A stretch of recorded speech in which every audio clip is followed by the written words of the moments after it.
She did not choose this valley. She did not choose the man either.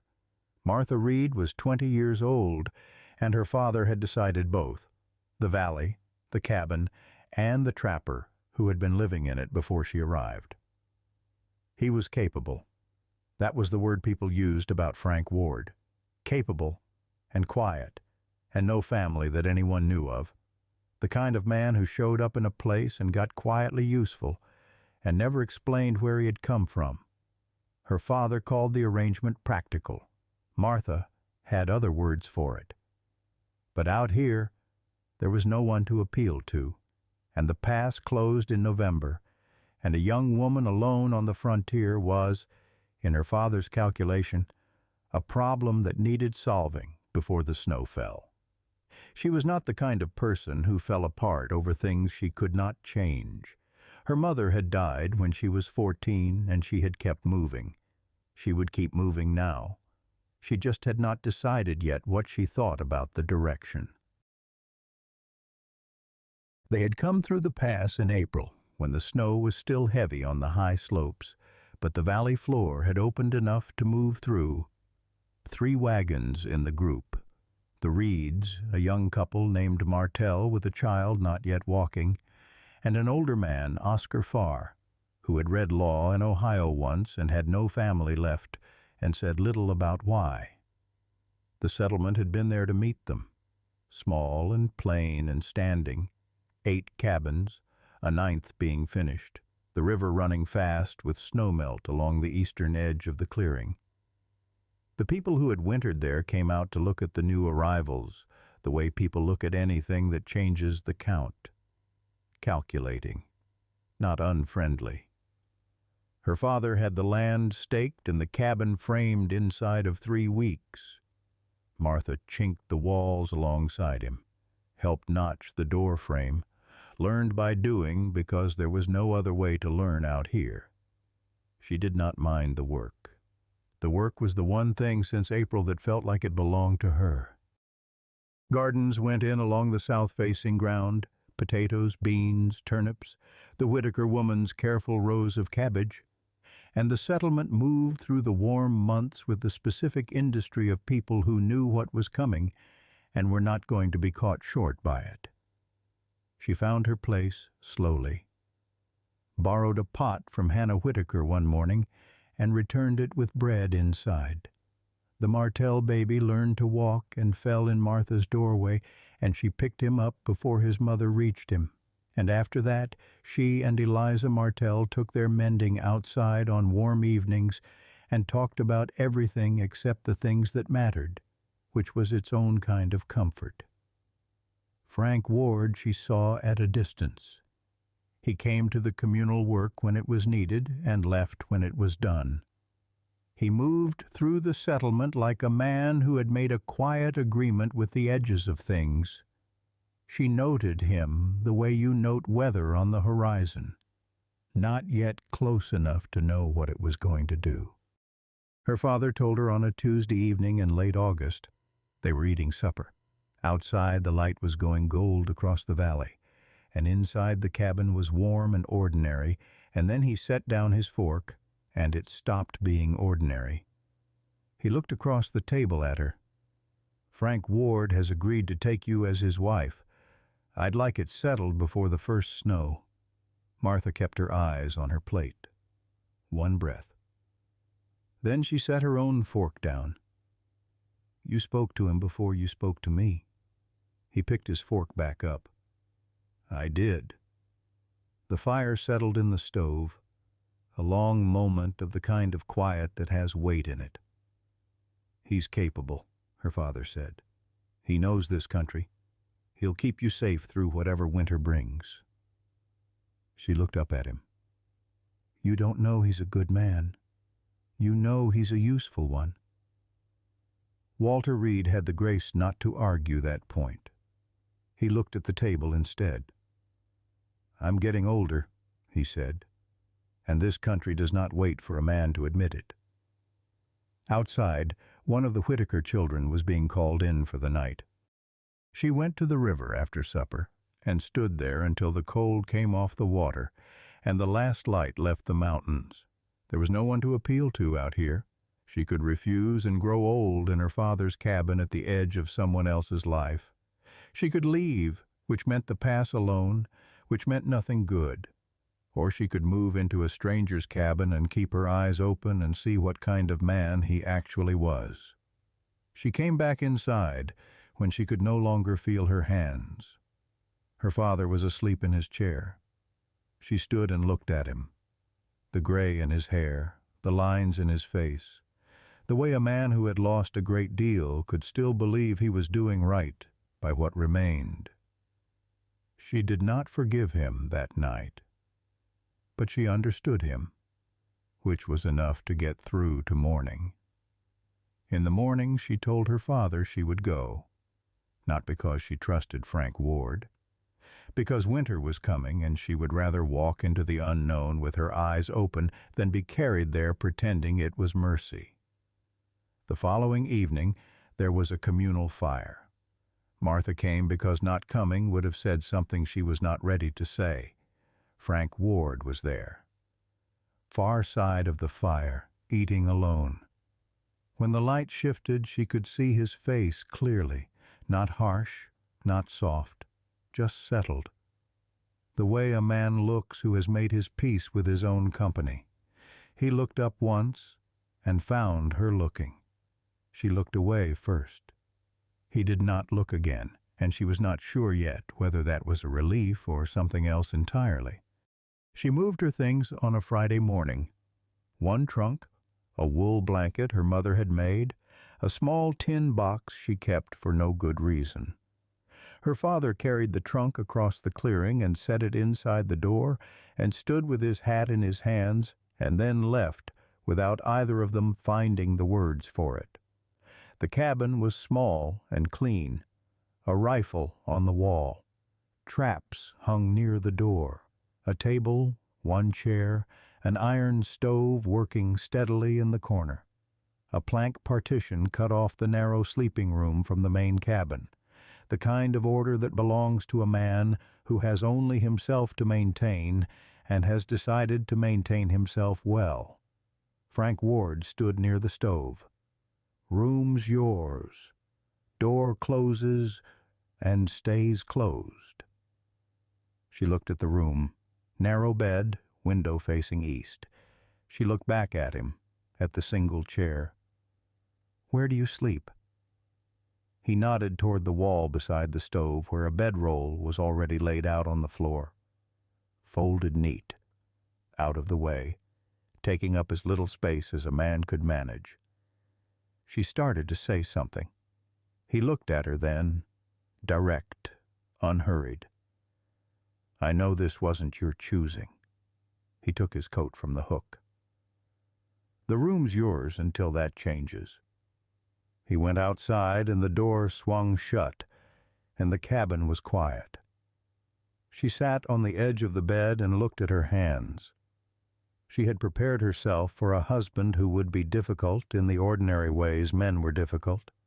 She had not prepared herself for this, for a man who gave her the room and took the floor and made nothing of it whatsoever. It was, she thought, considerably harder to be angry at. He left before she was awake every morning. She came out to find the stove going, coffee made, the cabin empty. Not made for her, just made, and there was enough for two. She started keeping the cabin, not for him, for herself. She swept, organized the larder, mended a gap near the east window that let in a cold draft. He came back at dusk, ate what was there, said little. Not rude, contained. Hannah Whitaker stopped by on a Thursday with a jar of preserves and the bright, inquiring energy of a woman who had been wondering about this cabin for some time. She stayed longer than the preserves required. On her way out, she squeezed Martha's hand. How are you getting on with him? Martha looked at her evenly. Fine. Hannah smiled in a way that suggested she found that answer interesting, and went back across the clearing. The valley had accepted the arrangement without much comment. Winter made its own rules out here, and Hannah Whitaker had seen the bedroll on the main room floor with her own eyes and had apparently decided that was all she needed to know. One evening he came in and set something small on the table without ceremony, a wooden toggle for her bedroom latch that had been catching all week. He had noticed. He had fixed it. He said nothing about it and went to the stove. She picked it up and turned it over in her hand. "Thank you." He looked at her once, brief, even, and turned back to the stove. She fit the toggle to the latch and it turned clean. That night she left a plate covered on the stove for when he came in late. In the morning it was empty and washed and back in its place, and neither of them mentioned it. He told her the night before he was going into the high country, elk sign on the north slope. 3 days, maybe 4. Enough wood stacked to last a week. She nodded, and he went to his bedroll, and that was the whole of the conversation. Her father came by the second afternoon, and she put coffee on, and they sat together. He looked around the cabin. "You settling in all right?" She wrapped both hands around her cup. "Ask me in spring." He nodded slowly, the way he nodded when he knew better than to push. He talked about the smokehouse instead, and she was glad for his voice, even if she would not have said so. The third night the temperature dropped and she woke to wind off the mountains moving through the pines with a low and steady pressure. She lay in the dark and thought about the high country, whether he had found what he went for. She had not expected to think about him. She noted that and went back to sleep. He came back on the 4th day, late morning. She heard the mule before she saw him. He knocked once, at his own door, and when she opened it, he was standing on the step with his hands full, the back strap, the tenderloin, the liver wrapped in cloth. "Best pieces." He held them out. "Salt them today and they'll keep." She took them. Their hands did not touch. He went back to the mule, and she stood at the table and looked at what he had put in front of her. The best of what 4 days in the high country had produced, set aside before anything else. Then she built the fire up under the pot. The smell that came off it an hour later went out through the walls and into the cold afternoon. When Frank Ward came in, he stopped just inside the door, the way a person stops when something reaches them before they are ready for it.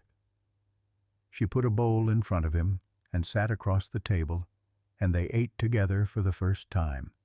And outside the valley was quiet and gold and going slowly toward dark.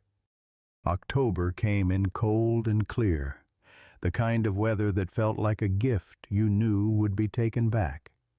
Martha worked alongside the other women most mornings, salting and packing in Hannah Whitaker's cabin, the smell of wood smoke and brine sitting heavy in the air. Hannah glanced up one morning with the expression of a woman who has been holding something back long enough. "Ward isn't what I expected." She turned back to her work. "Most men that quiet are empty. He isn't." Martha kept her hands moving, said nothing. But she thought about the toggle on the latch, the wood stacked to last a week, the best pieces set aside before anything else. She pressed the thought down and kept working.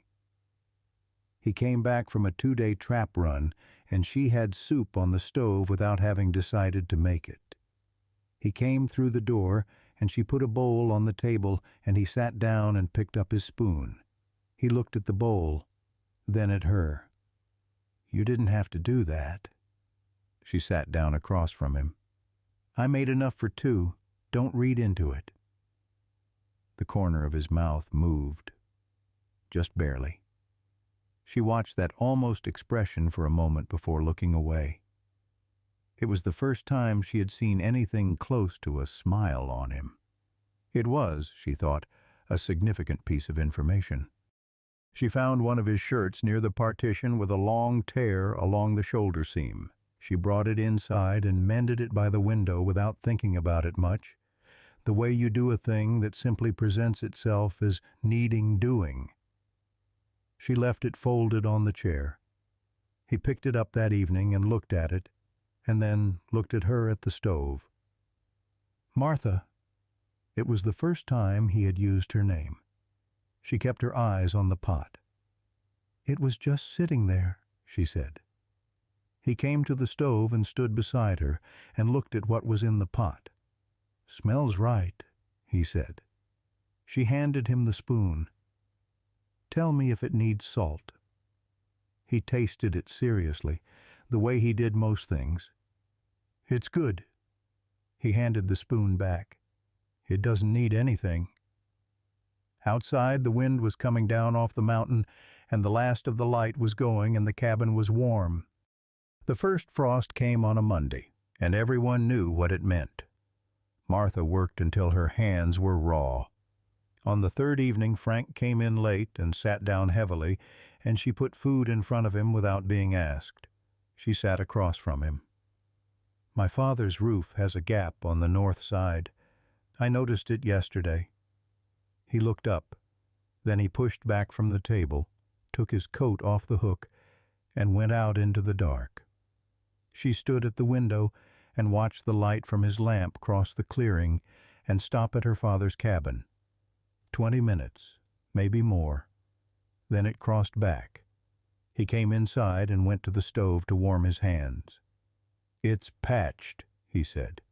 Enough to hold through winter. She looked at his back. At a man who had worked 14 hours and then gone back out in the cold for someone else's roof without being asked twice. She went to bed and lay in the dark and listened to him settle on the other side of the partition and thought about what Hannah had said. Most men that quiet are empty. She was becoming increasingly certain that the opposite was true. November came, and the pass closed, and the valley turned inward. Her father came by on a Sunday and sat with them both at the table for the first time. He and Frank talked about the upper creek, the elk, the winter so far. Martha sat and listened and watched her father look at Frank the way a man looks at something he chose, and is quietly relieved, turned out to be what he thought it was. On his way out, her father stopped in the doorway and looked back at her. You look well, he said, like it surprised him slightly. She held the door. Go home before it gets dark. He smiled, the rare, full one, the one that looked like her mother had always said it looked, and went across the clearing. She stood in the doorway until his light came on. Frank was at the stove. He glanced at her once and looked back at the fire and said nothing, which was the right thing. By December, the cold was a different thing entirely, the kind that got into the walls and stayed there, that froze the water in the basin before morning. The settlement pulled itself tight. Nobody went further than they had to. She woke one night to find the fire nearly out. She came out to tend it, and he was already up, feeding wood into the stove in the dark, his breath showing in the cold air. Go back to bed, he said. I've got it. The fire caught, and she could see how tired he was, the particular tiredness that had been accumulating for weeks in a man who had not once stopped doing what needed doing. She went back to bed and lay awake and thought about what it cost a person to be that steady, without anyone noticing the cost. Word came through the settlement that the Pritchards had lost most of their winter stores to a leak in the cellar. Frank brought smoked meat from their own stores, more than was easy to spare, and said nothing about it to her. She found out from Eliza Martell, who stopped by with the baby on her hip. Frank brought the Pritchards enough to see them through February. Eliza looked at her steadily. Just left it on their step. Martha looked out the window at the snow. That sounds like him, she said. Eliza watched her say it, and smiled the small smile of a woman who is seeing something the other woman has not yet admitted to herself. Her father mentioned it on one of his Sunday visits, the way you mention weather. He wrapped his hands around his coffee cup. Came by yesterday morning, Frank did. Fixed the latch on my shutter. He looked at the fire. Sat with me a while after. Martha kept her eyes on her mending. I didn't know that. Her father nodded slowly. Didn't figure you did. He turned his cup in his hands. A long moment passed. You know he came to me before the month was out. He looked at the fire. Said to give you time. That he wouldn't have you pushed into something you hadn't chosen. Martha kept very still. You might have told me that, she said. Her father looked at his cup. Figured he should. She said nothing more, but she sat with it long after her father had gone home and the fire had burned low. And she did not put it away the way she had put other things away. She let it stay where it had landed. One evening she came out for water, and he was sitting in the chair with his eyes closed, hands still in his lap, the way hands go when the body has run out of argument. The fire was low. She built it back up quietly, cut bread, left it on the table, and went back to her room. In the morning the plate was empty. On top of it, he had left 3 small river stones, smooth and dark, the kind you pick up without thinking when you are near water. She put them on the windowsill and did not take them down. The night the temperature dropped furthest, she lay in the dark and listened to the wind come off the mountain like something with a grievance. Through the partition, she could hear him on the other side, the particular stillness of a man trying not to move because every shift let cold air in.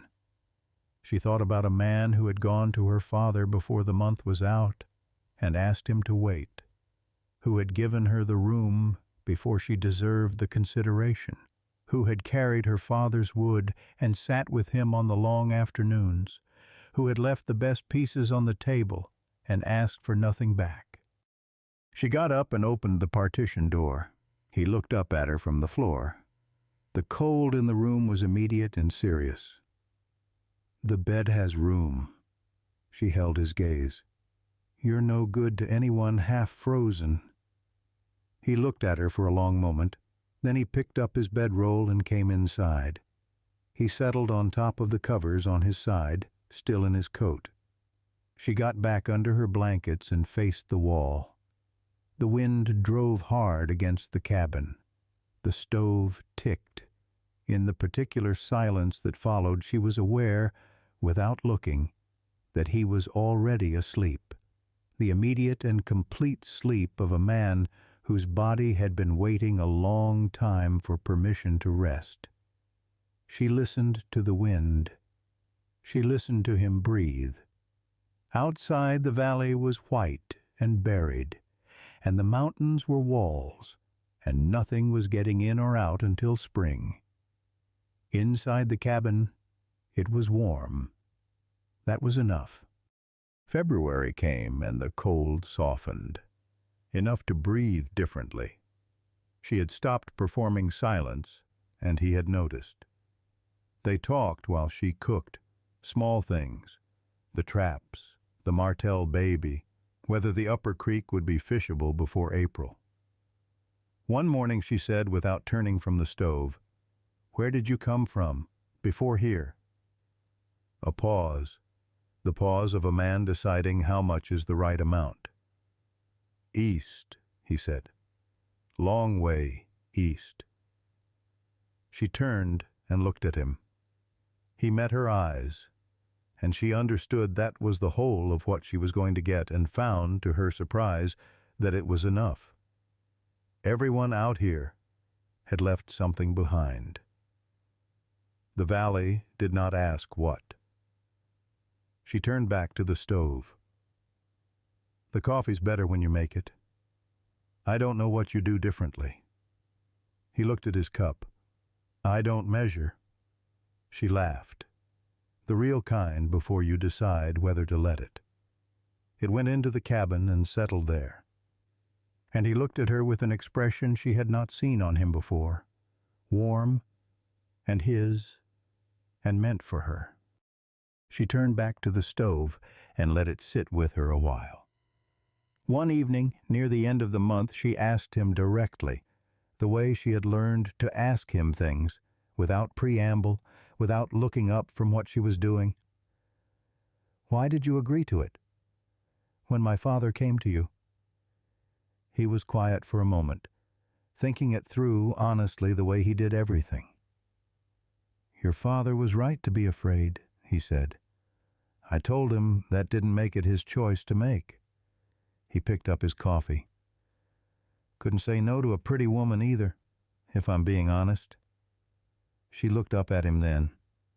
He was looking at his cup, the corner of his mouth doing the thing she had learned to watch for. She threw her mending cloth at him.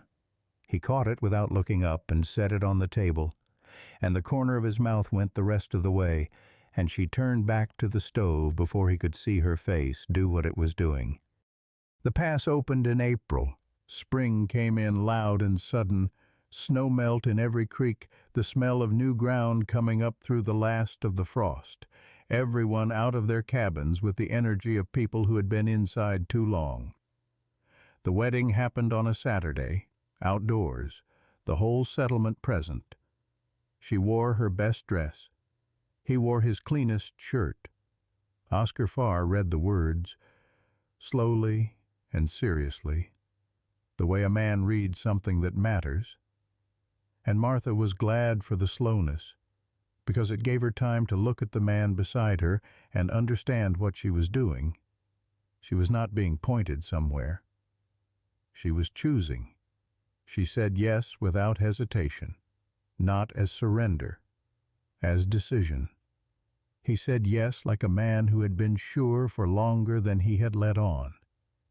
Her father stood at the edge of the crowd with his hat in his hands.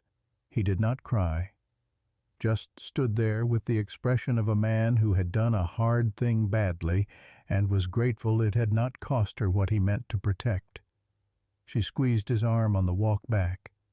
He put his hand over hers and kept it there, and that said everything that needed saying.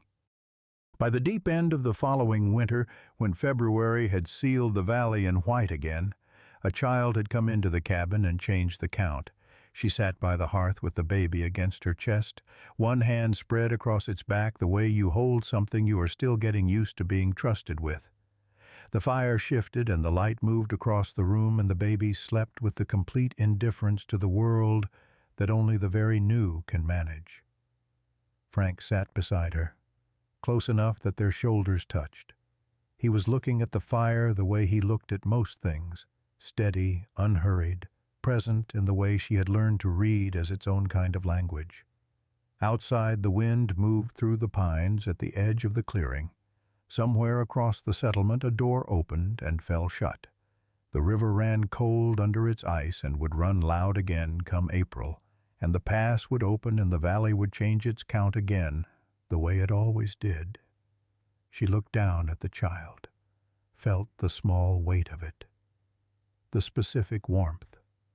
Frank's hand came to rest beside hers on the baby's back, not over it, beside it, the way a man moves when he is not asking for anything, just placing himself where he wants to be.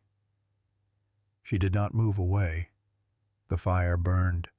The snow came down outside, quiet and steady, the way it always did. The valley went on.